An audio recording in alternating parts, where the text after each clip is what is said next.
Question number 15 में बोला जा रहा है so that the altitude of the right circular cone of maximum volume that can be inscribed in a sphere of radius r is 4r/3। अगर एक sphere में maximum volume वाला कोन बनाया जाए तो इस कोन का जो हाइट होगा ये स्फीयर के रेडियस का 4/3 होगा, यानी कि h = 4/3r होगा। ये हम लोगों को शो करना है। ठीक है, सबसे पहले तो हम लोग वॉल्यूम को मैक्सिमम शो करेंगे। ठीक है, देखिए यहाँ पे जो स्फीयर का रेडियस है ये r दिया गया है। मान लेते हैं कि इस स्फीयर का सेंटर यहाँ पे होगा, यानी कि यहाँ से लेकर यहाँ तक का डिस्टेंस ये स्फीयर का रेडियस होगा, या ऐसा भी बोल सकते हैं कि यहाँ से लेकर यहाँ तक का डिस्टेंस ये स्फीयर का रेडियस होगा, इसको हम लोग r बोल लेते हैं। अब यहाँ से लेकर यहाँ तक का डिस्टेंस ये कोन का रेडियस होगा, तो यहाँ पे हम लोग कोन के रेडियस को कैपिटल R मान लेते हैं। बात समझ रहे हैं कि नहीं? कोन के रेडियस को हम लोग कैपिटल R मान लिए हैं और कोन के हाइट को हम लोग h मान लेते हैं।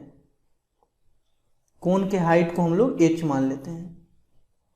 यहाँ तक कोई दिक्कत नहीं, कोई समस्या नहीं। इस पॉइंट को A मान लेते हैं, इस पॉइंट को B, इस पॉइंट को हम लोग मान लेते हैं C, और इस पॉइंट को D, और इस पॉइंट को O हम लोग मान लेते हैं। ठीक है, अब देखिए यहाँ से अगर हाइट का बात किया जाए, यानी कि h = AO + OC हो जाएगा ना। h = AO + OC, AO + OC। अब यहाँ से अगर OC निकालें तो ये हो जाएगा h - AO, h - AO, h - AO की जगह हम लोग क्या पुट कर सकते हैं? स्मॉल r, तो स्मॉल r। OC = आ गया h - R। अब देखिए अब हम लोग ट्रायंगल BOC में आते हैं। यहाँ पे BO जो है ये हाइपोटेनस है, OC परपेंडिकुलर है, और BC जो है ये बेस है। तो हम लोग ऐसा लिख सकते हैं क्या? BO का स्क्वायर यानी कि हाइपोटेनस का स्क्वायर = OC का स्क्वायर प्लस BC का स्क्वायर। ठीक है, अब देखिए यहाँ पे हम लोग BO की जगह रख सकते हैं स्मॉल r, तो स्मॉल r का स्क्वायर = OC की जगह हम लोग रख सकते हैं h - R, तो ये हो जाएगा h - R का होल स्क्वायर प्लस BC की जगह रख सकते हैं कैपिटल R, तो कैपिटल R का स्क्वायर। यहाँ से ये आ जाएगा r² = इसको a - b के होल स्क्वायर पे तोड़ेंगे तो h² + r² - 2HR + r²। ये r² कैंसिल हो गया। अब यहाँ से हम लोग कैपिटल R² अगर निकालें तो ये आ जाएगा -2HR, इधर आएगा +2HR - h²। अब कैपिटल R² हम लोग क्यों निकाले ना, अभी जस्ट आप लोग को समझ में आ जाएगा। देखिएगा, थोड़ा सा ध्यान देकर सुनिएगा। अब देखिए हम लोग अगर वॉल्यूम ऑफ कोन निकालें, इस कोन का वॉल्यूम निकालें, तो ये क्या हो जाएगा? 1/3 πr²h, 1/3 पाई, और इस कोन का रेडियस क्या है? कैपिटल R है ना, इसलिए कैपिटल R का स्क्वायर इंटू h। अब यहाँ पे दो वेरिएबल है, कैपिटल R भी वेरिएबल है और ये h भी वेरिएबल है, लेकिन यहाँ पे स्मॉल r जो है ये कांस्टेंट है, क्योंकि यहाँ पे स्मॉल r गिवन है। यहाँ पे बोल दिया गया है कि इस स्फीयर का जो रेडियस है ये स्मॉल r है, और जो चीज गिवन होता है ये कांस्टेंट होता है। तो यहाँ पे स्मॉल r कांस्टेंट है, लेकिन कैपिटल R और कैपिटल H जो है ये वेरिएबल है। तो यहाँ पे दो वेरिएबल है, तो हम लोग डिफरेंशिएट करने के लिए इस दोनों वेरिएबल को किसी एक वेरिएबल में कन्वर्ट करना पड़ेगा। तो हम लोग काम करते हैं कि इस r² की जगह 2HR - h² रख लेते हैं। 1/3 पाई 2HR - h² इंटू h। अब देखिए यहाँ पे केवल h ही ना वेरिएबल है, ये तो r स्मॉल r तो कांस्टेंट है। अब देखिए 1/3 पाई h को इससे मल्टीप्लाई करेंगे तो 2h² माइनस h को इससे मल्टीप्लाई करेंगे तो h³। अब हम लोग इस वॉल्यूम को h के रिस्पेक्ट में डिफरेंशिएट कर लेते हैं। तो देखिए 1/3 पाई ये तो कांस्टेंट है। अब देखिए यहां पे हो जाएगा h² का 2h, और ये r तो कांस्टेंट है तो जैसे वैसे रख लेंगे। h³ का 3h², ये निकल गया dV/dh। अब dV/dh को हम लोग 0 के बराबर करते हैं और h का वैल्यू निकालते हैं, यानी कि इस पूरे को 0 के बराबर करेंगे। 1/3 पाई 2⁴ HR - 3h² = 0। 1/3 पाई इसके साथ जाए खत्म हो जाएगा, बचेगा सिर्फ इतना, तो -3h² इधर आएगा तो +3h²। या ऐसा कीजिए ना, देखिए 4HR minus 3H² equal to 0। अब यहाँ से h अगर कॉमन लेते हैं तो यह बचेगा 4R minus 3H equal to 0। अब एक बार h को 0 के बराबर करेंगे, एक बार इसको 0 के बराबर करेंगे। h को 0 के बराबर करेंगे तो h इक्वल टू 0 आ जाएगा, हाइट कभी 0 हो नहीं सकता है। अब इसको अगर 0 के बराबर करेंगे, 4R माइनस 3H को 0 के बराबर करेंगे तो यहाँ से h इक्वल टू आ जाएगा 4R/3। ये h इक्वल टू 4R/3 आ गया। अब जब हाइट 4R/3 होगा, जब h 4R/3 होगा, तब ये जो वॉल्यूम है ये मैक्सिमम होगा नहीं, ये होगा कि नहीं, ये हम लोग को चेक करना है। उसके लिए डबल डेरिवेटिव टेस्ट का यूज करेंगे, यानी कि d2v/dh² निकाल लेंगे। नाउ d2v/dh² इक्वल टू, देखिए इसको दोबारा डिफ्रेंशिएट करना है तो ये तो कांस्टेंट है, 1/3 भी कांस्टेंट है, 1/3 पाई है ना ये, हाँ पाई। अब देखिए 2 2 जा 4R, 4R तो जैसे है वैसे रहेगा। अब h का डिफ्रेंशिएशन h के रिस्पेक्ट में ये हो जाएगा 1 तो 1 माइनस, अब ये हो जाएगा 6h तो 6h, ये आ गया d2v/dh²। अब h इक्वल टू 4R/3 पे इसका क्या नेचर होगा, ये पॉजिटिव होगा या नेगेटिव, ये चेक कर लेते हैं। At h equal to 4R/3 d2v/dh² equal to 1/3 pi 4R minus 6 into h की जगह क्या रख देंगे 4R/3, 4R/3, 3 2 जा 6, तो देखिए ये आ गया 1/3 पाई 4R माइनस 2 4 जा 8R, 4R माइनस 8R, ये हो जाएगा माइनस 4R, यानी कि माइनस 4 पाई R/3। ये निगेटिव वैल्यू आ रहा है 0 से छोटा। अब d2v/dh² निगेटिव आ रहा है h इक्वल टू 4R/3 पे, यानी कि h इक्वल टू 4R/3 पे वॉल्यूम जो है ये कोन का वॉल्यूम मैक्सिमम होगा। तो लिखिए कि volume of cone is maximum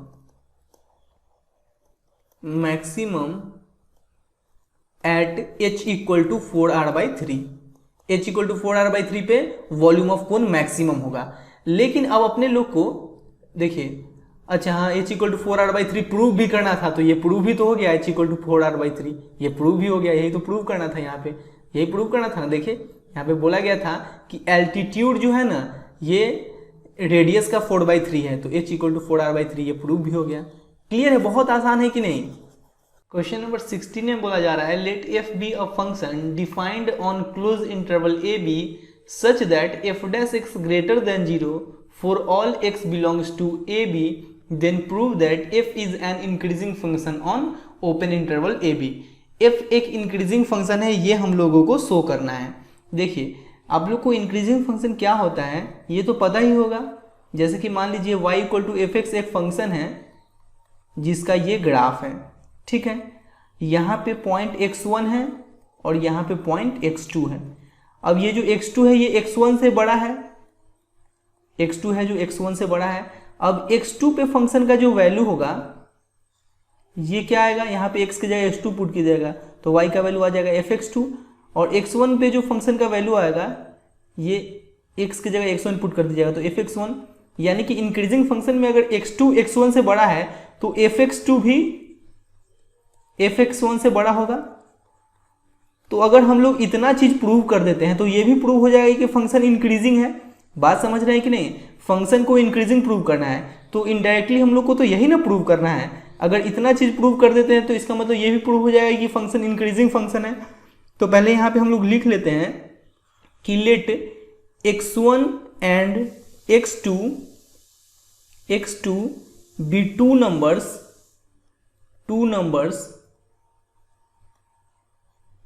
x1 and x2 be two numbers in the interval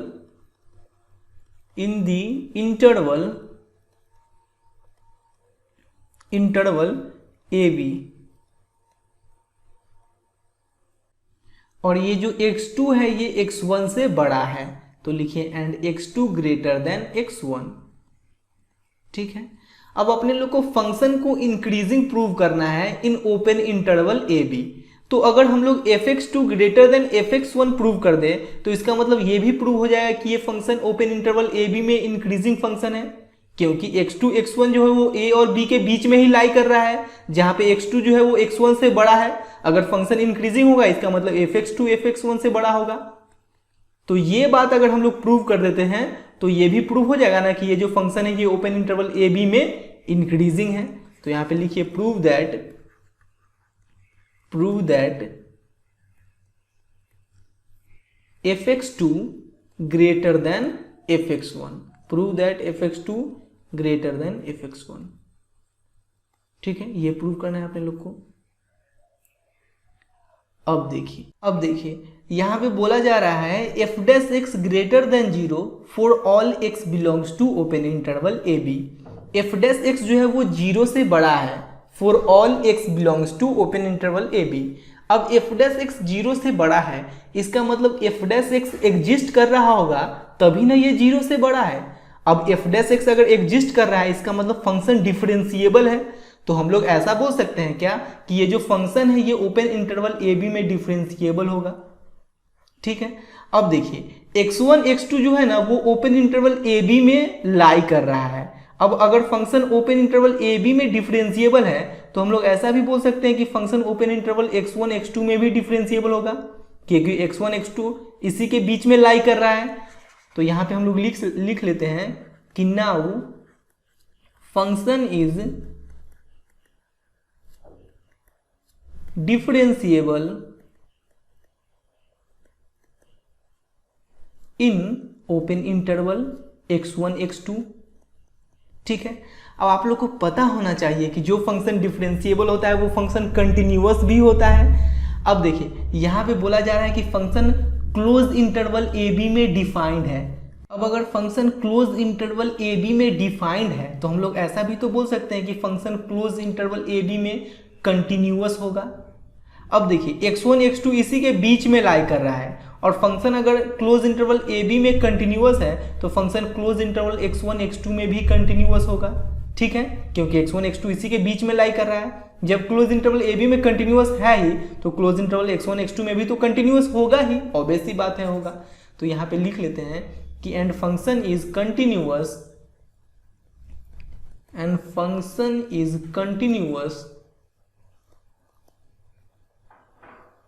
in close interval x1 x2।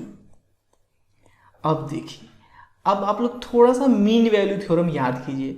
जब कोई function open interval A B में डिफरेंशिएबल है, क्लोज इंटरवल ए बी में continuous है, इसका मतलब है कि इस a और b के बीच में एक पॉइंट c होगा such that f dash c equal to f of b minus f of a by b minus a। तो उसी प्रकार से हम लोग बोल सकते हैं कि अगर function open interval x1 x2 में डिफरेंशिएबल है, क्लोज इंटरवल x1 x2 में कंटिन्यूअस है, इसका मतलब x1 और x2 के बीच में एक पॉइंट c होगा such that f dash c equal to, जैसे यहाँ f ऑफ b है तो यहाँ f of x2 minus f of a के जगह f of x1 by b minus a के जगह x2 माइनस x1, ऐसा लिख सकते हैं ना। तो लिखिए यहाँ पहले लिख लीजिए कि there exist c belongs to open interval x1 x2, यानी कि x1 x2 के बीच में एक पॉइंट c एग्जिस्ट करेगा such that f dash c equal to f of x2, जैसे f of b minus f of a तो f of x2 minus f of x1 by x2 minus x1। अब देखिए question में बोला गया है कि f dash x greater than 0 for all x belongs to open interval A B, given that f dash x greater than 0 for all x belongs to open interval AB, हम लोग ऐसा भी तो बोल सकते हैं कि f dash c greater than 0 for all c belongs to open interval x1 x2। अब देखिए अगर f डैश c 0 से बड़ा है, इसका मतलब f डैश c की जगह हम लोग ये चीज लिख सकते हैं ना, इसका मतलब fx2 minus fx1 by x2 minus x1 ये 0 से बड़ा होगा। बात समझ रहे हैं ना। एफ डैश सी अगर 0 से बड़ा है तो एफ डैश सी की जगह ये भी तो लिख सकते हैं, तो ये 0 से बड़ा होगा। अब अगर ये इसके साथ मल्टीप्लाई हो जाए तो यहाँ पे बचेगा fx2 minus fx1 greater than 0। अब fx2 माइनस fx1 अगर ग्रेटर देन 0 है तो देखिए fx2 माइनस इधर आएगा तो ये fx2 ग्रेटर देन fx1 हो जाएगा। और यही तो अपने लोग को प्रूव करना था। देखिए fx2 greater than fx1 prove कर लिया, इसका मतलब ये प्रूव कर लिए कि ये जो फंक्शन है ये एक इंक्रीजिंग फंक्शन है। तो यहाँ पे लिखिए कि therefore function is increasing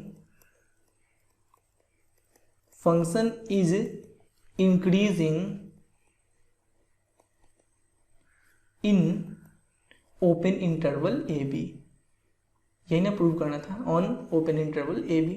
therefore function is increasing on open interval A B. Clear बात, समझ में आया होगा ना। नहीं समझ में आया होगा तो एक बार और जरूर वीडियो को देखिएगा। क्वेश्चन नंबर 17 में बोला जा रहा है so that the height of cylinder of maximum volume that can be inscribed in a sphere of radius capital R is 2r/√3, also find the maximum volume. अगर एक स्फीयर के अंदर मैक्सिमम वॉल्यूम वाला सिलेंडर बनाया जाए तो इस cylinder का जो हाइट होगा ये स्फीयर के रेडियस का 2/√3 होगा। ये हम लोगों को प्रूव करना है। यानी कि मान लेते हैं इस सिलेंडर का हाइट है कैपिटल H, तो H इक्वल टू 2/√3r होगा। ये अपने लोग को प्रूव करना है। फिर लास्ट में मैक्सिमम वॉल्यूम क्या होगा ये भी निकालना है। ठीक है, मान लेते हैं कि इस सिलेंडर का हाइट है कैपिटल H, यहां से यहां तक है कैपिटल H। ठीक है, अब देखिए इस स्फीयर का रेडियस कैपिटल R है, ये दिया गया है। इस सिलेंडर के रेडियस को हम लोग स्मॉल r मान लेते हैं। अब देखिए ये टोटल H है, तो यहां से लेकर यहां तक h/2 होगा और यहां से लेकर यहां तक h/2 होगा। बात समझ रहे हैं कि नहीं। अब देखिए अपने लोग को प्रूव करना है h इक्वल टू 2r/√3। सबसे पहले यहां पे इस पॉइंट को हम लोग मान लेते हैं O, इस पॉइंट को A, इस पॉइंट को B और इस पॉइंट को C मान लेते हैं। देखिए in triangle AOB,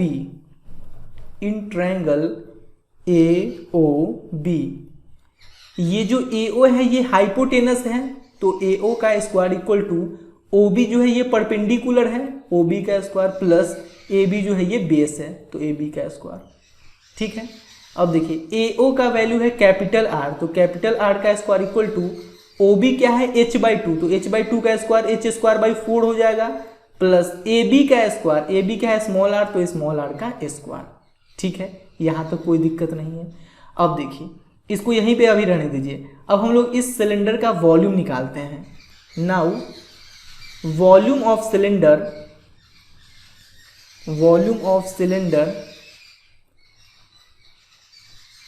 V equal to, cylinder का वॉल्यूम क्या होता है πr²h, तो पाई और इस सिलेंडर का रेडियस क्या है स्मॉल r, तो स्मॉल r² और हाइट क्या है कैपिटल H। ठीक है, V इक्वल टू यहाँ से क्या आ गया πr²h। अब यहाँ पे दो वेरिएबल है, स्मॉल r भी वेरिएबल है और कैपिटल H भी वेरिएबल है, लेकिन यहाँ पे कैपिटल R जो है ये कांस्टेंट है, क्योंकि जो चीज गिवन होता है वो कांस्टेंट होता है। और यहाँ पे बोल दिया गया है कि जो स्फीयर है इसका रेडियस है कैपिटल R, यानी कि ये कैपिटल R कांस्टेंट होगा। ठीक है, अब यहाँ पे दो वेरिएबल है, R भी वेरिएबल है और H भी वेरिएबल है, तो हम लोग कोशिश करते हैं कि इसको किसी एक वेरिएबल में कन्वर्ट कर दें ताकि डिफ्रेंशिएट करना आसान हो। तो यहाँ से अगर हम लोग r² का वैल्यू निकालें तो ये क्या हो जाएगा कैपिटल R² माइनस h²/4। तो इस r² की जगह हम लोग कैपिटल R² माइनस h²/4 रख सकते हैं। तो V equal to pi r² की जगह ये रख लेते हैं capital R² minus h²/4 into h, यहाँ पे कैपिटल H लिख लीजिए, πr² कैपिटल H। ठीक है, अब देखिए पाई r² को h के साथ मल्टीप्लाई करेंगे तो r²h, h को h² के साथ मल्टीप्लाई करेंगे तो h³/4। अब इसको हम लोग h के रिस्पेक्ट में डिफरेंशिएट कर लेते हैं, dV/dh इक्वल टू पाई तो कांस्टेंट है, r² कांस्टेंट है, h का डिफरेंशिएशन h के रिस्पेक्ट में 1, तो 1 इंटू r² ही रहेगा, माइनस 3h²/4 ठीक है, यहाँ पे कोई दिक्कत नहीं है। अब dv बाई डी एच को जीरो के इक्वल कर लेते हैं, यानी कि इस पूरे को जीरो के इक्वल कर लेते हैं। Pi into R square minus 3h square by 4 equal to zero. Pi zero के साथ जाए खत्म हो जाएगा, बचेगा सिर्फ इतना। अब माइनस को इधर शिफ्ट कर देंगे तो R square equal to 3h square by 4 आ जाएगा। अब यहाँ से अगर हम लोग h का वैल्यू निकालें तो 4r square equal to 3h square, h square equal to 4r square by 3। यहाँ से h का वैल्यू अगर निकालें तो root under 4r square by 3, 4 का रूट 2, आर स्क्वायर में से r बाहर आ गया, नीचे बच गया रूट 3, यानी कि h का वैल्यू आ गया 2r बाई रूट 3। अब h का वैल्यू जब इतना होगा तो इस सिलेंडर का वॉल्यूम जो है ये मैक्सिमम होगा कि नहीं, ये अपने लोग को प्रूव करना है। तो उसके लिए d2v by D H square निकाल लेते हैं। Now d2v by D H square equal to, यानी कि इसको एक बार और डिफ्रेंशिएट कर लेंगे तो pi into R square constant है, इसका डिफ्रेंशिएशन 0 और इसका हो जाएगा -6h बाई 4, -6h बाई 4, 2 3 जा 6, 2 2 जा 4, यानी कि -3 पाई h बाई 2, -3h यहाँ है, पाई यहाँ है, बाई 2, तो -3 पाई h बाई 2। अब h equal to 2r by root 3 पे चेक करते हैं कि इसका कैसा साइन होगा, यानी कि ये निगेटिव होगा या पॉजिटिव। तो at h equal to 2r by root 3, देखिए d2v by D H square equal to -3 into pi into H की जगह क्या पुट करेंगे 2r by root 3, 2r by root 3 by 2।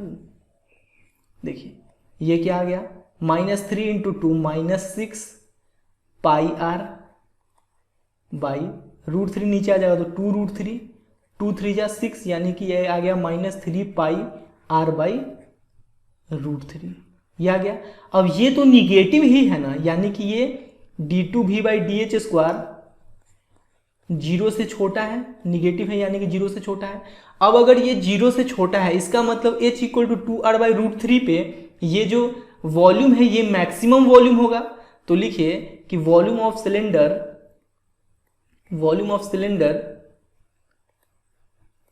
Is maximum when h equal to 2r by root 3, और h equal to 2r by root 3 अपने लोग को prove भी करना था, तो ये प्रूव भी हो गया है। देखिए h equal to 2r by root 3 ये प्रूव भी करना था, प्रूव भी हो गया है। अब मैक्सिमम वॉल्यूम क्या होगा ये अपने लोग को निकालना है। तो लिखिए कि now maximum volume of cylinder, now maximum volume of cylinder, देखिए क्या हो जाएगा v इक्वल टू, बस यहाँ पे जो h का वैल्यू आया है ना ये हम लोग यहाँ पे पुट कर देंगे, h के जगह पुट कर देंगे, सॉरी यहाँ पे, हाँ यहाँ पे h के जगह हम लोग पुट कर देंगे। तो देखिए v इक्वल टू क्या है, v इक्वल टू है pi into R square minus H square by 4 into H. देखिए अगर यहाँ पे अगर आप लोग h का वैल्यू पुट करते हैं, यहाँ पे h का वैल्यू अगर पुट करते हैं तो यहाँ पे स्मॉल r भी है, तो स्मॉल r भी अपने लोग को निकालना पड़ जाएगा यहाँ से, इसलिए हम लोग यहाँ पे h का वैल्यू पुट करेंगे, क्योंकि यहाँ पे तो केवल h ही है, स्मॉल r तो है नहीं, तो यहाँ पे हम लोग h का वैल्यू पुट करते हैं। दोनों बात तो एक ही है ना, तो यहाँ से हम लोग वॉल्यूम निकाल लेते हैं। v इक्वल टू है pi R square minus H square by 4 into H, या इसके जगह ये भी लिख सकते हैं, ये तीनों एक ही बात है, ठीक है। तो v equal to pi R square H minus H cube by 4, v equal to pi R square H minus H cube by 4, यही है ना, कंफर्म हो लीजिए, यही है, ठीक है।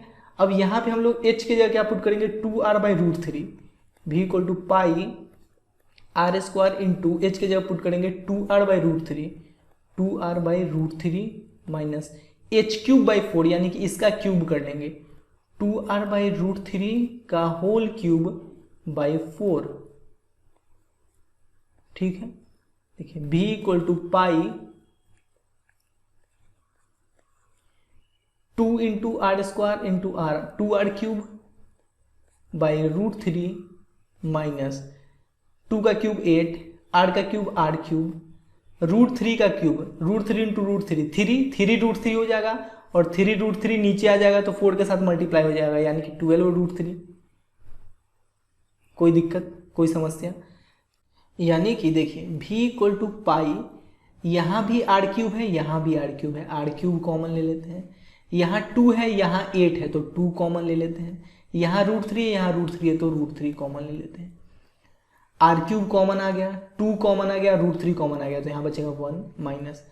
आर क्यूब कॉमन आ गया, 8 में से 2 कॉमन आ गया 4, यहाँ पे √3 कॉमन आ गया तो नीचे 12, 4/12 यानी कि 1/3 लिख सकते हैं। 4/12, 4 3 से 12 तो 1/3 हो जाएगा। ये हो गया 2 पाई आर क्यूब बाई √3 इंटू, यहाँ पे एलसीएम लेंगे तो 3, अब 3 - 1 2, तो ये हो जाएगा 2 2 = 4 पाई आर क्यूब बाई 3√3। यही अपने लोग का मैक्सिमम वॉल्यूम है। क्लियर बात? क्वेश्चन नंबर 18 में बोला जा रहा है so that height of the cylinder of greatest volume which can be inscribed in a right circular cone of height h and semi vertical angle alpha is 1/3 that of the cone and greatest volume of cylinder is 4/27 pi h³ tan square alpha. देखिए यहाँ पे कोन का जो height है ये h दिया गया है, सेमी वर्टिकल एंगल अल्फा दिया गया है, और अपने लोग को प्रूव करना है कि जो सिलेंडर का हाइट है, हम लोग सिलेंडर के हाइट को कैपिटल H मान लेते हैं।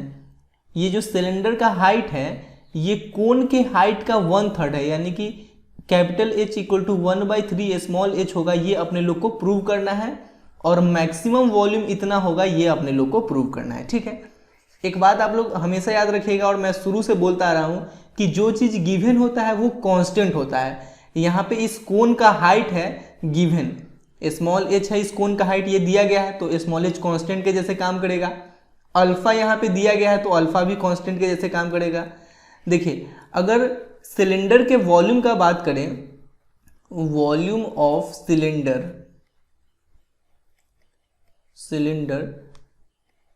देखिए सिलेंडर का वॉल्यूम क्या होता है पाई आर स्क्वायर एच, तो हम लोग इसके रेडियस को स्मॉल r मान लेते हैं और इसका हाइट h है, यानी कि पाई आर स्क्वायर एच। इस पॉइंट को हम लोग a मान लेते हैं, इस पॉइंट को b मान लेते हैं, इस पॉइंट को c और इस पॉइंट को हम लोग d मान लेते हैं। ठीक है, अब देखिए यहाँ पे r भी वेरिएबल है और h भी वेरिएबल है। यहाँ पे स्मॉल r और कैपिटल H दोनों वेरिएबल है। कांस्टेंट क्या है? स्मॉल h और अल्फा कांस्टेंट है, क्योंकि ये दोनों दिया गया है, क्वेश्चन में बोल दिया गया है कि इस कोन का जो हाइट है ये स्मॉल h है और ये सेमी वर्टिकल एंगल अल्फा है, इसलिए ये दोनों कांस्टेंट होगा। अब ये दोनों वेरिएबल है, इस दोनों वेरिएबल को किसी एक में ही कन्वर्ट करना पड़ेगा, तभी ना डिफरेंशिएट करना आसान होगा। यहाँ पे दो वेरिएबल है r और h, या तो r को आप लोग h में कन्वर्ट कर दीजिए या तो h को आप लोग r में कन्वर्ट कर दीजिए। तो यहाँ पे देखिए, यहाँ पे हम लोग लिख सकते हैं AB equal to AD plus DB, AB equal to AD plus DB लिख सकते हैं, बिल्कुल लिख सकते हैं, कोई दिक्कत नहीं है। अब देखिए यहाँ पे AB का क्या वैल्यू है स्मॉल h, तो small h equal to AD का वैल्यू अपने लोग को नहीं पता है, AD का वैल्यू अपने लोग को नहीं पता है, तो AD की जगह AD लिख दीजिए, प्लस DB का वैल्यू पता है capital H, AD plus DB का वैल्यू पता है कैपिटल H। ठीक है, यहाँ पे अब यहाँ से अगर H का वैल्यू निकालें तो ये क्या हो जाएगा small h minus AD, small h minus AD।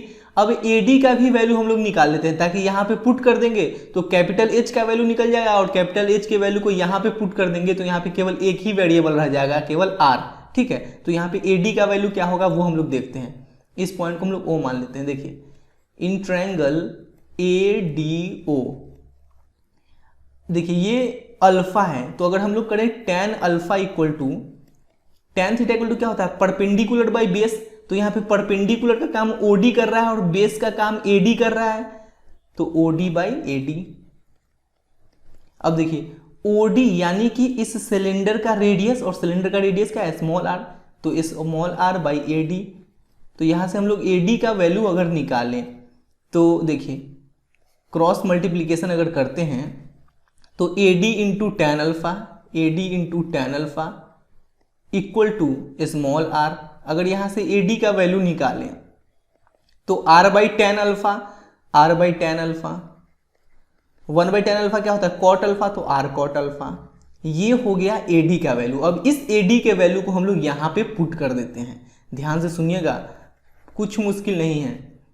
Now H equal to H minus इस AD के वैल्यू को हम लोग यहाँ पे पुट कर दिए R कॉट अल्फा। अब देखिए कितना आसान हो गया, कैपिटल H का वैल्यू निकल गया small h minus R cot alpha, जहाँ पे स्मॉल h भी कांस्टेंट है क्योंकि ये दिया गया है, कॉट अल्फा भी कांस्टेंट है क्योंकि ये दिया गया है, और वेरिएबल क्या है, केवल स्मॉल r है। अगर यहाँ पे h का वैल्यू पुट करेंगे, इस h का वैल्यू यहाँ पे, तो एक ही वेरिएबल ना बचेगा, केवल r वेरिएबल हो जाएगा। ठीक है, तो देखिए अब वॉल्यूम हम लोग निकालते हैं, v equal to pi r square, capital H की जगह क्या पुट कर देंगे, ये h minus R cot alpha. अब हम लोग करते हैं क्या कि इसको r के रिस्पेक्ट में डिफ्रेंशिएट कर लेंगे। पहले देखिए, पहले इसको मल्टीप्लाई कर लीजिएगा तो R square h minus R cube cot alpha. यहाँ पे याद रखिएगा स्मॉल h और कॉट अल्फा ये दोनों कांस्टेंट है, केवल ये ही वेरिएबल है। ठीक है ना, तो अगर यहाँ पे इसको r के रिस्पेक्ट में डिफ्रेंशिएट करें तो ये हो जाएगा, देखिए 2RH minus 3R square cot alpha. अब इसको 0 के बराबर करके r का वैल्यू निकाल लेते हैं। इसको 0 के बराबर करेंगे, pi into 2RH minus 3R square cot alpha equal to 0।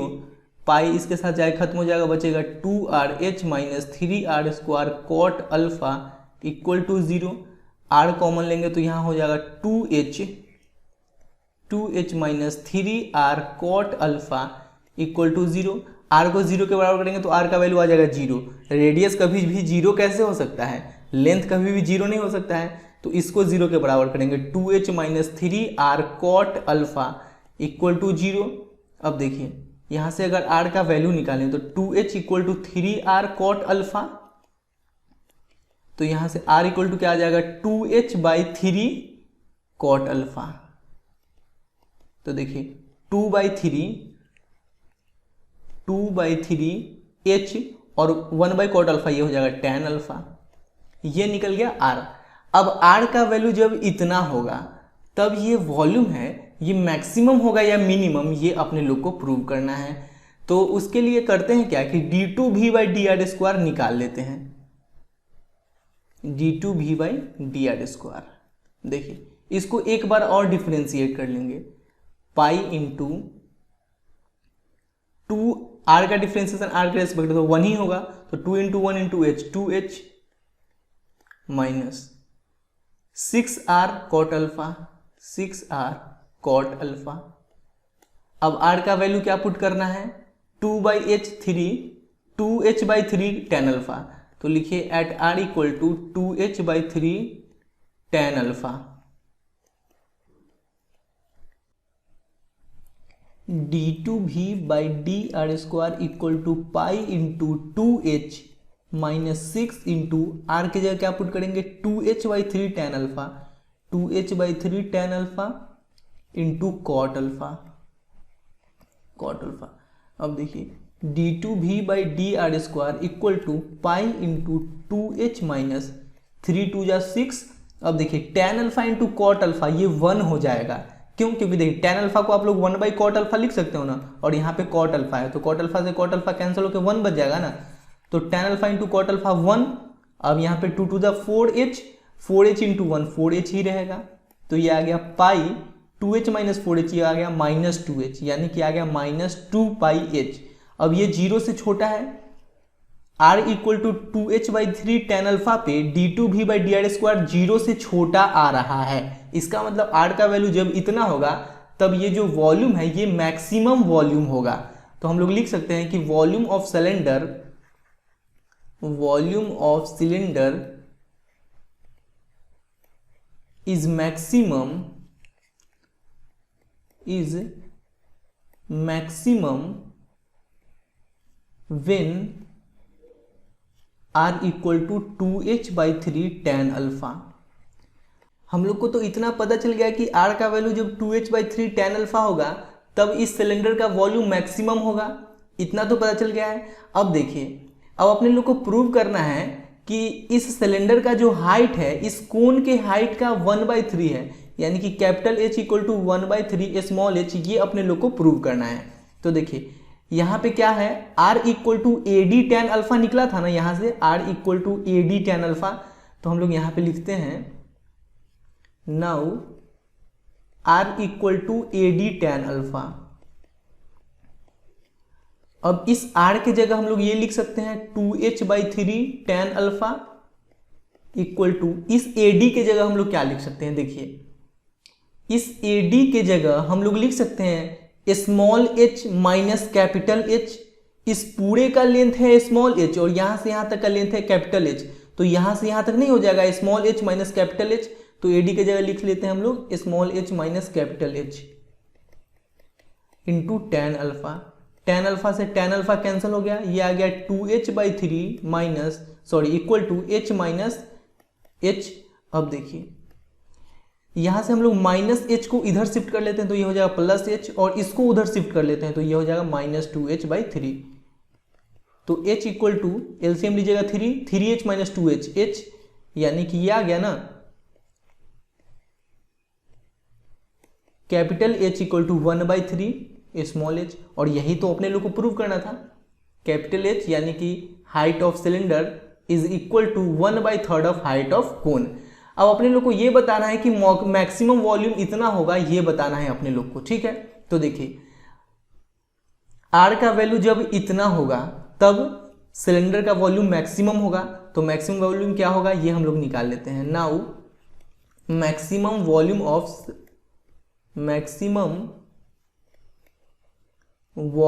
Of cylinder V equal to, देखिए क्या है R का वैल्यू निकला है ना, तो हम लोग यहाँ पे पुट कर देंगे pi r² small h minus r³ cot alpha. यहाँ से हम लोग वॉल्यूम निकाल लेते हैं, pi r² small h minus r³ cot alpha, pi r² small h minus r³ cot alpha. अब देखिए V equal to pi r², इस h के जगह R के जगह क्या पुट करना है 2h/3 tan अल्फा, तो यहाँ पे 2h/3 tan अल्फा पुट कीजिएगा तो 2 का स्क्वायर 4, h का स्क्वायर h स्क्वायर, 3 का स्क्वायर 9 और tan अल्फा का स्क्वायर tan स्क्वायर अल्फा, ठीक है, और into small h minus r³ cot alpha, तो 2 का स्क्वायर 2 का क्यूब 8, h का क्यूब h³, 3 का क्यूब 27, tan अल्फा का क्यूब tan³ अल्फा और इंटू कॉट अल्फा। यहाँ तक कोई दिक्कत नहीं है। अब देखिए V इक्वल टू पाई, यहाँ से हम लोग कुछ कॉमन ले सकते हैं क्या, देखिए पहले तो इसको सॉल्व कर लेते हैं हम लोग। 4/9 h² into h³ tan square alpha minus 8h³/27। अब देखिए tan³ अल्फा को हम लोग tan square alpha into tan alpha लिख सकते हैं, और यहाँ पे है कॉट अल्फा। ऐसा लिखें इसलिए क्योंकि tan alpha into cot alpha 1 हो जाएगा। अब देखिए V इक्वल टू पाई, 4 हम लोग कॉमन ले लेते हैं, 9 भी कॉमन ले लेते हैं, h³ भी कॉमन ले लेते हैं, tan स्क्वायर अल्फा यहाँ भी है और tan स्क्वायर अल्फा यहाँ भी है, तो tan स्क्वायर अल्फा कॉमन ले लेते हैं। तो यहाँ पे बचा क्या, देखिए 4/9 कॉमन ले लिए, h³ कॉमन लिए, tan स्क्वायर अल्फा कॉमन लिए, तो यहाँ बचा 1। अब 8 में से 4 कॉमन लिए तो 2, 27 में से 9 कॉमन लिए तो 3, h³ कॉमन ले लिए और tan स्क्वायर अल्फा कॉमन ले लिए, और ये दोनों को मल्टीप्लाई करके तो 1 हो ही गया, तो यहाँ पे बचा सिर्फ 2/3। तो V इक्वल टू पाई, ऐसा कीजिए ना 4/9 पाई h³ tan square alpha into 3 LCM हो जाएगा, 3 माइनस 2 1, ऐसा हम लोग लिख सकते हैं। इसको 1 से मल्टीप्लाई करेंगे तो ये सेम यही रह जाएगा 4 pi h³ tan square alpha by 9 को 3 से मल्टीप्लाई करेंगे तो 27। यही मैक्सिमम वॉल्यूम है और यही तो प्रूव करना था। देखिए 4 pi h³ tan square alpha by 27, और ये प्रूव हो गया है 4 pi h³ tan square alpha by 27। Clear बात। क्वेश्चन नंबर 19 में बोला जा रहा है a cylindrical tank of radius 10 metre is being filled with wheat at the rate of 314 cubic meter per hour, then the depth of the wheat is increasing at the rate of। देखिए सबसे पहले दिया क्या है वो लिख लीजिए। Radius दिया गया है 10 मीटर। अब ये क्या दिया हुआ है, अगर नहीं समझ में आ रहा है ना तो यूनिट देखकर पता लगाइए। यूनिट दिया हुआ है क्यूबिक मीटर पर आवर, यानी कि मीटर क्यूब पर आवर। और मीटर क्यूब किसका यूनिट होता है, वॉल्यूम का, यानी कि dV/dt। और h जो होता है वो टाइम का यूनिट होता है ना, तो dV/dt इक्वल टू दिया गया है 314 मीटर क्यूब पर आवर। ठीक है, अब अपने लोग से पूछा जा रहा है कि the depth of the wheat is increasing at the rate of, यानी कि dH/dt क्या होगा ये निकालना है। ठीक है, देखिए सिलेंडर का वॉल्यूम क्या होता है πr²h, और r दिया गया है, r क्या दिया गया है 10 मीटर, तो 10 का स्क्वायर 100, तो पाई इंटू 100h। अब dV/dt अगर निकालिएगा, यानी कि t के रिस्पेक्ट में डिफ्रेंशिएट किया जाए, तो ये तो कांस्टेंट है 100 पाई, ये तो कांस्टेंट है, यहाँ पे हो जाएगा dH/dt। अब dV/dt की जगह हम लोग क्या पुट करेंगे, 314 इक्वल टू 100 इंटू पाई, और dH/dt तो निकालना ही है, तो dH/dt, तो dH/dt इक्वल टू हो जाएगा, ये हो जाएगा 314/100 इंटू पाई। पाई की जगह हम लोग क्या लिख सकते हैं 3.14, पॉइंट हटाएंगे तो नीचे 100 आ जाएगा, ये कैंसिल हो गया, 100 से 100 कैंसिल हो गया, यानी कि dH/dt क्या आ गया 1 आ गया 1। अब इसका यूनिट क्या होगा, देखिए h यानी कि हाइट का यूनिट मीटर, t टाइम का यूनिट यहाँ पे आवर दिया हुआ है, यानी कि 1 मीटर पर आवर, यही dH/dt होगा। देखिए कौन से ऑप्शन में है, 1 metre depth of the wheat is in, देखिए यहाँ पे तो यूनिट पहले मीटर क्यूब में नहीं होना चाहिए, यूनिट तो होना चाहिए मीटर में, ये मीटर क्यूब यूनिट गलत दिया हुआ है। ठीक है, 1 मीटर पर आवर ये होना चाहिए आंसर। ठीक है ना, क्योंकि हाइट का तो यूनिट मीटर में ही होगा ना, मीटर क्यूब में तो यूनिट होता है वॉल्यूम का, लेकिन अपने लोग को तो निकालना है dH/dt, तो यहाँ पे 1 मीटर पर आवर होगा। क्लियर।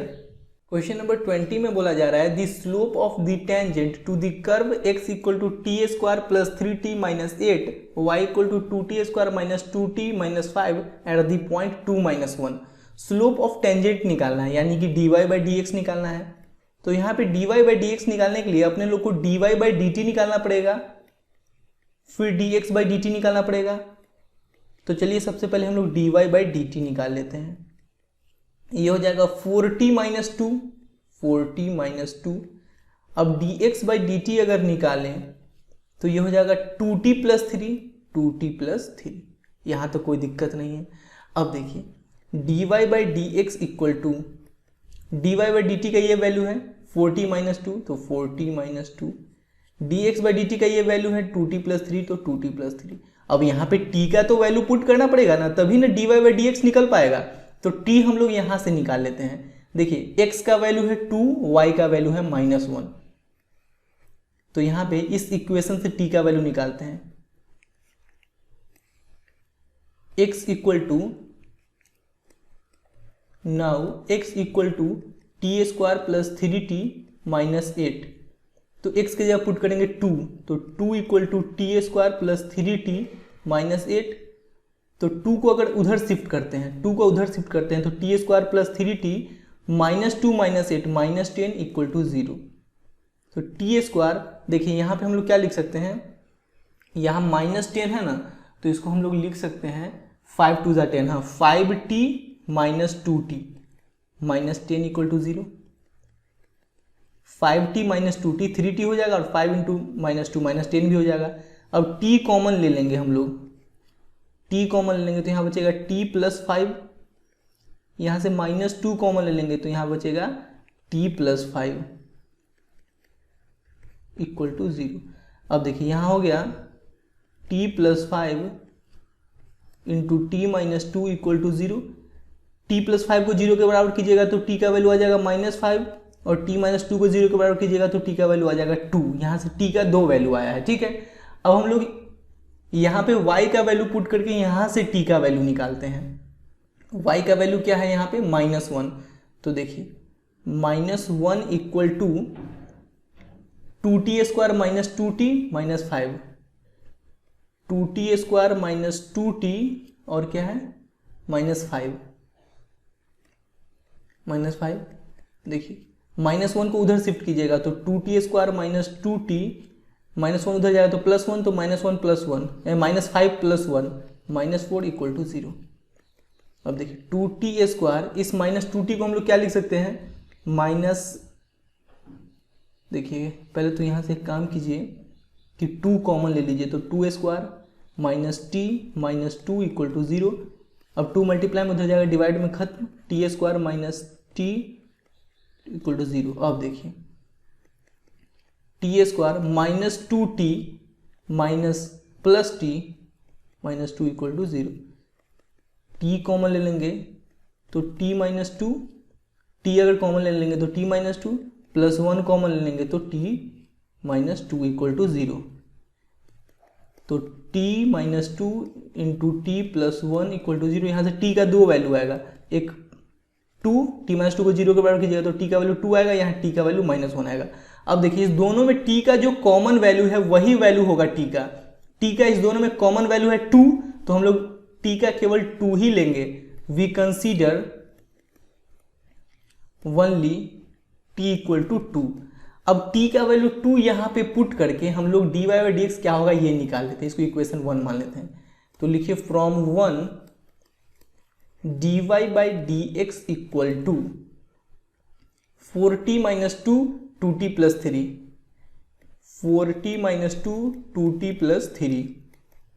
t की जगह 2 रखेंगे तो 4 2 8, 8 - 2 6, 2 2 4, 4 + 3 7, 6/7 यही निकल गया slope of tangent at 2 - 1 equal to क्या आया है 6/7 ना, 6/7, ऑप्शन नंबर बी।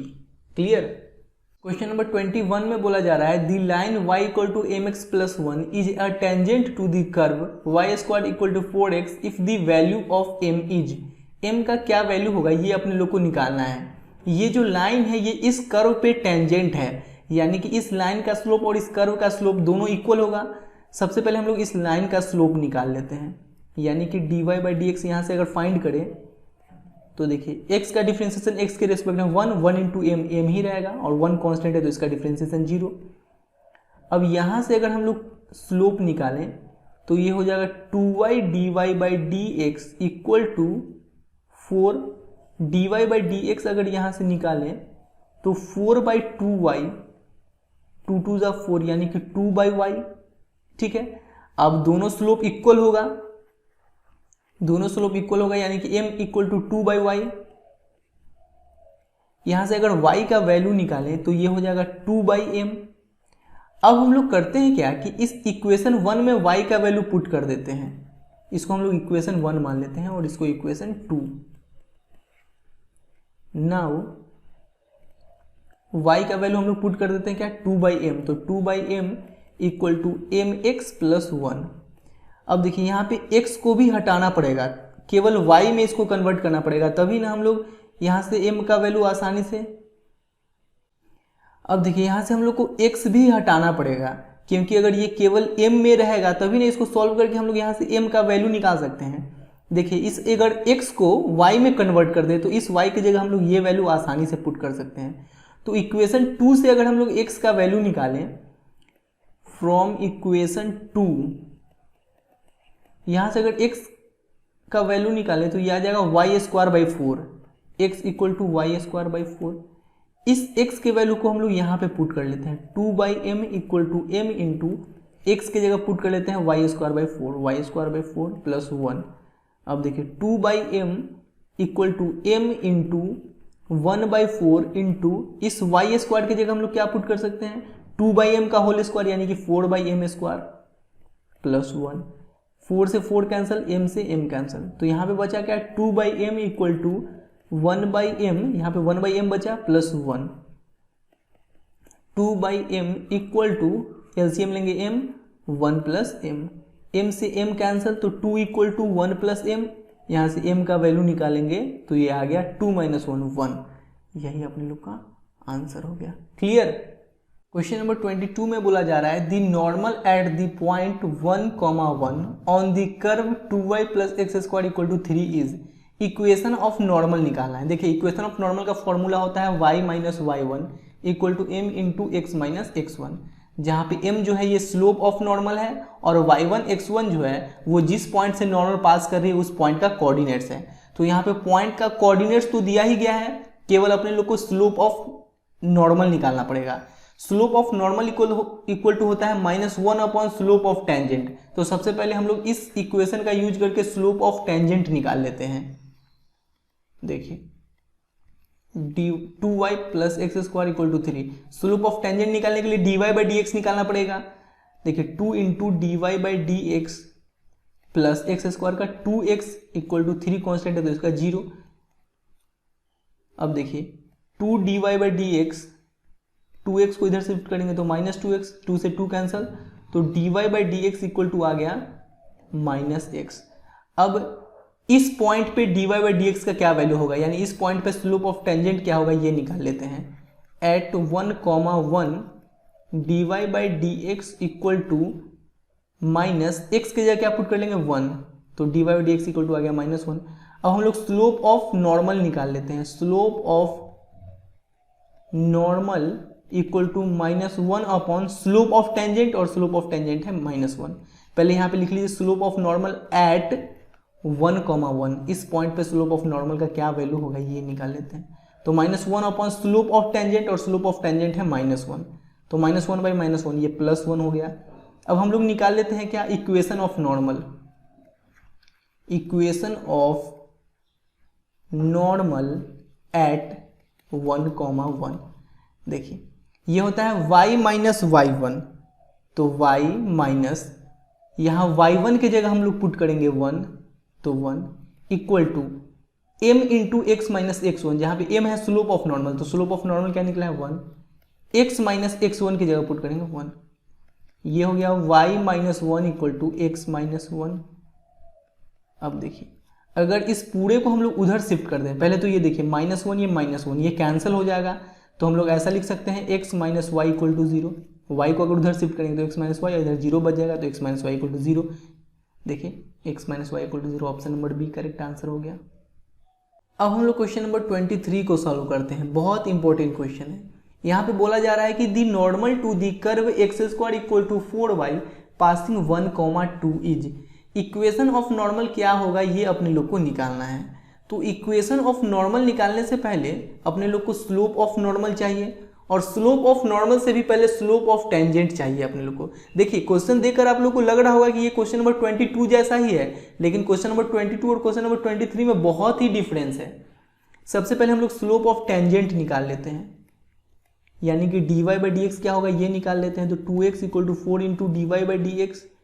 यहाँ से अगर dy बाई डी एक्स का वैल्यू निकालें तो ये आ जाएगा 2x बाई 4, 2 2 जा 4 यानी कि x बाई 2। ये dy by D x equal to आ गया x बाई 2। अब स्लोप ऑफ नॉर्मल अगर निकालें, स्लोप ऑफ नॉर्मल, तो ये आ जाएगा -1 अपॉन स्लोप ऑफ टेंजेंट यानी कि x बाई 2। 2 को अगर उधर शिफ्ट करते हैं तो -2 बाई एक्स। अगर आप लोग यहाँ पे ऐसा करते हो कि x की जगह 1 पुट कर देते हो तो स्लोप ऑफ नॉर्मल आ जाएगा -2 बाई 1 यानी कि -2। अब इक्वेशन ऑफ नॉर्मल निकालोगे तो y माइनस y1 की जगह पुट कर दीजिएगा 2 इक्वल टू m, यानी कि slope of normal x minus x1 की जगह पुट कर दीजिएगा 1। लेकिन ये जो आंसर आएगा ये बिल्कुल गलत होगा, ये इक्वेशन ऑफ नॉर्मल नहीं होगा। क्यों? क्योंकि देखिए ये जो पॉइंट है इस पॉइंट से केवल नॉर्मल पास कर रहा है, ये पॉइंट कर्व पे नहीं है। क्योंकि देखिए अगर यहाँ पे x की जगह 1 पुट कीजिएगा तो 1 का स्क्वायर 1, अब यहाँ पे y की जगह 2 पुट कीजिएगा तो 2 इंटू 4 8, ये सेटिस्फाई नहीं ना हो रहा है। लेकिन अगर क्वेश्चन नंबर 22 का बात करें तो ये जो पॉइंट है ये कर्व पे लाई कर रहा है, क्योंकि यहाँ पे अगर y की जगह 1 पुट कीजिएगा तो 2 इंटू 1 2 प्लस x की जगह 1 पुट कीजिएगा तो 1 का स्क्वायर 1, 2 प्लस 1 3, 3 इक्वल टू 3, यानी कि ये पॉइंट जो ये कर्व पे लाई कर रहा है। लेकिन ये पॉइंट जो है ये कर्व पे लाई नहीं कर रहा है, तो हम लोग इस पॉइंट का यूज करके इक्वेशन ऑफ नॉर्मल नहीं निकाल सकते हैं। तब कैसे निकालेंगे? देखिए फिगर कुछ ऐसा बना होगा, इस पॉइंट से नॉर्मल पास कर रहा होगा यहाँ पे, और नॉर्मल पे पॉइंट 1,2 रहा होगा, और इस पॉइंट का कोऑर्डिनेट्स अपने लोग को अगर पता हो जाए तब हम लोग इक्वेशन ऑफ नॉर्मल आसानी से निकाल लेंगे। तो मान लेते हैं कि इस पॉइंट का कोऑर्डिनेट्स है x1, y1। अब इस पॉइंट का अगर कोऑर्डिनेट्स x1, y1 है तो हम लोग ऐसा बोल सकते हैं कि यहाँ पे स्लोप ऑफ नॉर्मल हो जाएगा -2/x1, x के जगह पुट कर दिए x1, ठीक है, स्लोप ऑफ नॉर्मल आ गया -2/x1। अब देखिए यहाँ से अगर हम लोग इक्वेशन ऑफ नॉर्मल निकालें, इक्वेशन ऑफ नॉर्मल, तो ये हो जाएगा y माइनस y1 की जगह क्या पुट कर देंगे, y1 की जगह यही y1 इक्वल टू m, यानी कि slope of normal -2/x1 equal to नहीं इंटू x माइनस x1 की जगह क्या पुट कर देंगे, यही x1। ये निकल गया इक्वेशन ऑफ नॉर्मल। यानी कि अगर नॉर्मल पर से कोई पॉइंट पास कर रहा है, यानी कि नॉर्मल किसी पॉइंट से पास कर रहा है, तो उस पॉइंट का कोऑर्डिनेट्स अगर यहाँ पे x और y के जगह पुट कर दें तो ये सेटिस्फाई हो जाएगा, क्योंकि ये पॉइंट नॉर्मल पे ही तो है। तो यहाँ पे अगर हम लोग y के जगह 2 पुट कर दे तो 2 minus y1 equal to -2/x1 equal to नहीं इंटू x के जगह पुट कर दें 1, तो 1 माइनस x1। अब देखिए 2 माइनस y1, यहां से अगर हम लोग y1 का वैल्यू निकालें, अब यहाँ पे एक और बात ध्यान से सुनिएगा, ये पॉइंट जो है x1 y1 ये इस कर्व पे है, यानी कि अगर यहाँ पे हम लोग x1 y1 पुट करें तो कर्व के इक्वेशन को ये सेटिस्फाई करेगा। बात समझ रहे हैं ना? तो हम लोग यहाँ पे ऐसा भी तो लिख सकते हैं, x की जगह x1 पुट करें तो x1 का square equal to 4 into y की जगह y1 पुट करें तो y1। यहाँ से अगर y1 का वैल्यू निकालते हैं तो x1 का स्क्वायर बाई 4 आ जाएगा, तो यहाँ पे y1 की जगह हम लोग लिख लेते हैं x1 का स्क्वायर बाई 4। समझ में आ रहा है? अब देखिए -2/x1 इंटू 1 माइनस x1, यहाँ तक कोई दिक्कत नहीं, कोई समस्या नहीं। अब देखिए ये एलसीएम लेंगे तो ये हो जाएगा 4 2 ज़ा 8 माइनस x1 का square equal to -2/x1 into 1 minus x1 1 minus x1। अब अगर क्रॉस मल्टीप्लीकेशन करते हैं तो 8x1 minus x1 cube equal to 4 2 ज़ा -8, तो -8 को 1 से मल्टीप्लाई करेंगे -8, फिर -8 को -x से x1 से मल्टीप्लाई करेंगे तो माइनस माइनस प्लस 8x1 हो जाएगा। 8x1 कैंसिल हो गया, बचा -x1 का क्यूब -8 माइनस से माइनस कैंसिल हो गया, तो x1 इक्वल टू हो जाएगा √8 यानी कि 2, x1 इक्वल टू 2 आ गया। अब इस x1 को हम लोग यहाँ पे पुट करके y1 निकाल लेंगे। नाउ y1 इक्वल टू है x1 का स्क्वायर बाई 4, यही है ना, देख लेते हैं। y1 इक्वल टू x1 का स्क्वायर बाई 4, तो x1 की जगह 2 पुट कर देंगे, 2 का स्क्वायर 4/4 यानी कि 1, y1 आ गया 1। इस पॉइंट का कोऑर्डिनेट्स हम लोग को पता चल गया। अब इक्वेशन ऑफ नॉर्मल निकालना मुश्किल है क्या, x1 y1 पता चल गया, यहाँ पे वैल्यू पुट कर देंगे। तो यहाँ पे लिखिए, इसको इक्वेशन 1 मान लेते, तो नाउ फ्रॉम इक्वेशन 1 क्या है equation 1, y minus y1 equal to -2/x1 और क्या है x माइनस x1 y1 की जगह क्या पुट कर दीजिए 1, -2/x1 की जगह क्या पुट कर दीजिए 2, x माइनस x1 की जगह 2, क्रॉस मल्टीप्लीकेशन कीजिएगा तो 2y minus 2 equal to -2x minus minus plus 4, -2x इधर जाएगा +2x प्लस 2y और +4 इधर जाएगा तो -2 -4 -6 इक्वल टू 0। 2 अगर कॉमन ले लेते हैं तो x plus y minus 3 equal to 0, तो ये हो जाएगा x plus y minus 3 equal to 0। अब इसको ऐसा भी तो लिख सकते हैं x plus y equal to 3। अब देखिए ये किस ऑप्शन में है, x plus y equal to 0, option number A, यही करेक्ट आंसर हो जाएगा। क्लियर बात। क्वेश्चन नंबर 24 में बोला जा रहा है the points on the curve 9y² equal to x cube where the normal to the curve makes equal intercepts with the axis r। देखिए आप लोग क्लास 11th स्ट्रेट लाइन का थोड़ा सा बात याद कीजिए, वहाँ पे आप लोग पढ़े होंगे कि इंटरसेप्ट इक्वेशन होता है स्ट्रेट लाइन का x/a plus y/b equal to 1, जहाँ पे a जो है वो x इंटरसेप्ट है और b जो है वो y इंटरसेप्ट है। यहाँ पे बोला गया है कि इक्वल इंटरसेप्ट्स यानी कि a इक्वल टू बी होगा।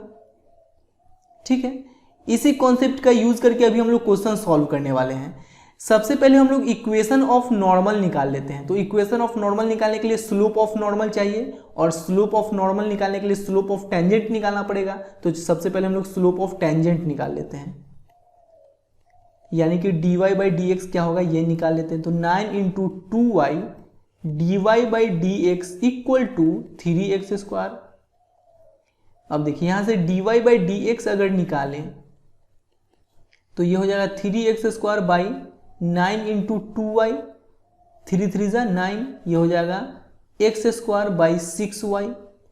ये निकल गया स्लोप ऑफ टेंजेंट। अब हम लोग स्लोप ऑफ नॉर्मल निकाल लेते हैं।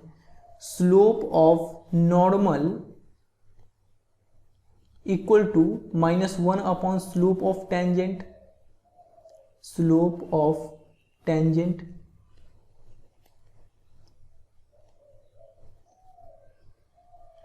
तो देखिए -1 अपॉन स्लोप ऑफ टेंजेंट क्या है, x square by 6y, x square by 6y, 6y ऊपर चला जाएगा तो -6y बाई एक्स स्क्वायर। अब देखिए मान लेते हैं कि ये जो नॉर्मल है ये x1, y1 पॉइंट से पास कर रही है। तो slope of normal at x1 y1 क्या हो जाएगा, ये हो जाएगा -6y1 बाई x1 का स्क्वायर।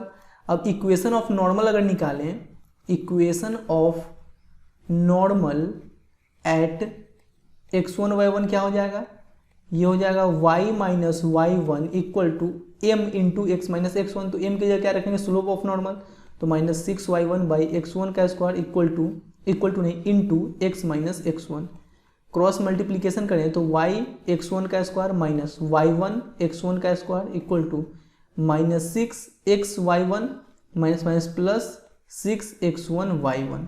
अब देखिए ये इक्वेशन ऑफ नॉर्मल है, इसको इंटरसेप्ट फॉर्म में लिखना है। स्ट्रेट लाइन का इंटरसेप्ट फॉर्म क्या होता है, x by a plus y by b equal to 1। और नॉर्मल भी तो एक स्ट्रेट लाइन ही है ना, तो इसको भी हम लोग इस फॉर्म में लिख सकते हैं। तो देखिए यहाँ पे y और x इस दोनों में है, बाकी बात इस दोनों में x1 y1 ही केवल है। तो y और x वाले को हम लोग एक तरफ लेकर आ जाते हैं, तो इसको इधर लाएंगे तो ये हो जाएगा 6xy1 और ये ऐसा ही रहने दीजिए y x1 का स्क्वायर। इसको उधर शिफ्ट कर दीजिएगा तो y1 x1 का स्क्वायर प्लस 6x1 y1। अब यहाँ पे इस पूरे के मल्टीप्लाई में हम लोग 1 तो लिख ही सकते हैं ना, बिल्कुल लिख सकते हैं। अब इस पूरे को अगर इधर शिफ्ट करेंगे तो यहाँ मल्टीप्लाई में इधर आएगा डिवाइड में, तो 6xy1 प्लस yx1 का square divided by 1 y1 x1 का square plus 6x1 y1 equal to इधर 1 बचेगा। अब देखिए जैसे कि मान लीजिए लिखा हुआ है x plus y by two, तो इसको आप लोग अलग अलग करके x by two plus y by two लिख सकते हो कि नहीं, बिल्कुल लिख सकते हैं। तो यहाँ पे इसको अगर हम लोग अलग अलग करके लिखें तो 6xy1 बाई y1 x1 का स्क्वायर प्लस 6x1 y1 लिख सकते हैं प्लस। अब उसी प्रकार से इसको अगर अलग अलग करके लिखें तो y x1 का स्क्वायर बाई y1 x1 का स्क्वायर प्लस 6x1 y1 लिख सकते हैं कि नहीं, बिल्कुल लिख सकते हैं, इक्वल टू 1। यहाँ तक कोई दिक्कत नहीं। अब देखिए अब यहाँ पे हम लोग करते हैं क्या कि 6xy1 बाई, यहाँ से अगर y1 कॉमन लेते हैं तो ये हो जाएगा x1 का square plus 6x1 plus yx1 का स्क्वायर बाई, यहाँ से अगर x1 कॉमन लेते हैं तो ये हो जाएगा y1 x1 plus 6y1 equal to 1। y1 sorry हाँ y1 से y1 कैंसिल, x1 से ये एक x1 कैंसिल, तो यहाँ पे बचा क्या 6x बाई x1 का स्क्वायर प्लस 6x1, यही ना बचा, x1 का स्क्वायर प्लस 6x1 प्लस यहाँ बचा yx1 by y1 x1 plus 6y1 equal to 1। लेकिन यहाँ पे तो केवल x रहना चाहिए ना, x और y केवल रहना चाहिए। तो इस 6 को अगर हम लोग नीचे लाते हैं तो x बाई x1 का स्क्वायर प्लस 6x1 बाई 6 लिख सकते हैं क्योंकि ये ऊपर जाएगा तो फिर इसे मल्टीप्लाई हो जाएगा। उसी प्रकार से इस x1 को अगर हम लोग नीचे लाते हैं तो y1 x1 plus 6y1 by x1 लिख सकते हैं क्योंकि ये ऊपर जाएगा तो फिर मल्टीप्लाई हो जाएगा इक्वल टू 1।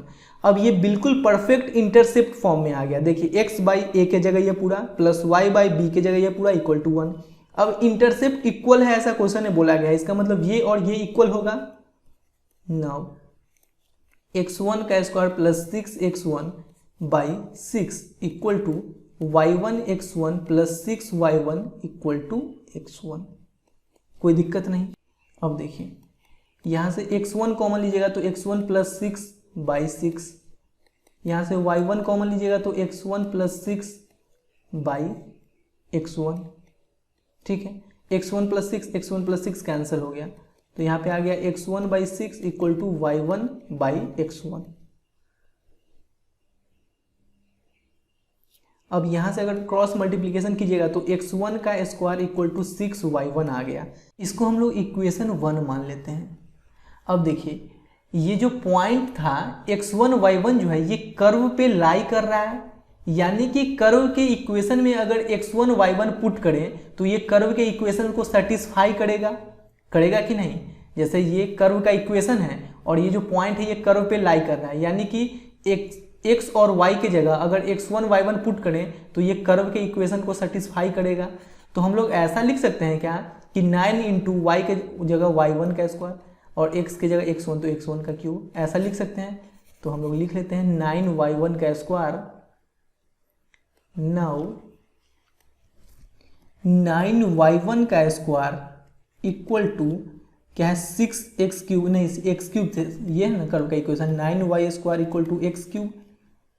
तो हम लोग 9y1 का स्क्वायर इक्वल टू x1 का क्यूब ये लिख लिए, इसको इक्वेशन 2 मान लेते हैं। ठीक है, अब देखिए इक्वेशन 1 और 2 से कुछ कंक्लूजन निकलता है क्या। फ्रॉम 1 एंड 2 देखिए यहाँ है, यहाँ से अगर y1 निकाले तो x1 का स्क्वायर बाई 6 हो जाएगा ना।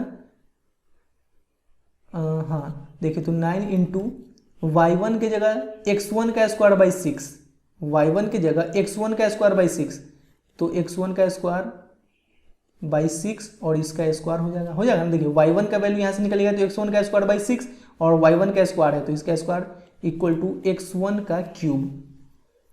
ये हो जाएगा 9 इंटू x1 का स्क्वायर बाई 6 का स्क्वायर 36 इक्वल टू x1 का क्यूब। नहीं x1 का पावर 4 हो जाएगा, यहाँ पे 2 2 जा 4 और 6 3 जा 36। अब देखिए 9 4 जा 36, x1 का पावर 4 है और यहाँ पे x1 का पावर 3 है, कैंसिल करेंगे तो यहाँ पे एक x1 बच जाएगा। तो यहाँ आ गया x1 बाई 4 इक्वल टू 1, तो यहाँ से x1 का वैल्यू क्या आ गया 4 आ गया। अब इक्वेशन 2 में हम लोग x1 का वैल्यू पुट करके y1 का वैल्यू निकाल लेते हैं।